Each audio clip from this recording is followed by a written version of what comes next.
Teaching Standard 1A has been met as part of a Javelin lesson where I've established a safe and stimulating learning environment for all students. This first image just shows me going over the health and safety procedures of the Javelin lesson. We went over things like how to hold the javelin when we're going up to the field to ensure that we are being safe and don't injure ourselves or each other. This picture then shows obviously the impact of my clear instructions and zero tolerance on students not adhering to the health and safety that I have laid out for the lesson. And this just shows the students doing exactly as I've asked, holding the javelin as I've asked, and walking up to the field nice and safely with their javelins.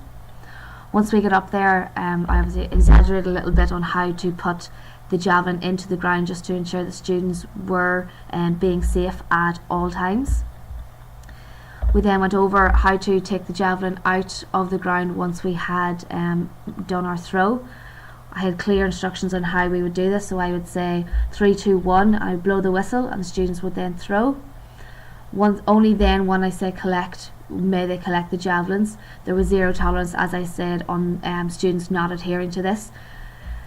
This the next picture shows just how I have established a safe distance. So red indicated their throwing area and green was their safety area.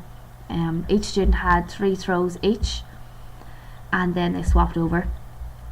This image just shows the students doing, obviously I've just called 3, 2, 1, and then they throw simultaneously.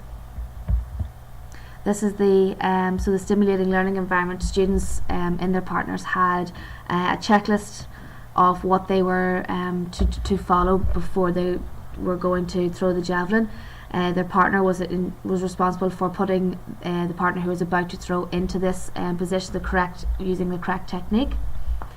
Once students had then thrown, the partner was responsible for giving them feedback following this, in case if students, a lot of the time the javelin perhaps didn't land tail first, so students were given the feedback on how they could then implement changes to ensure that it would go into the ground on their next attempt.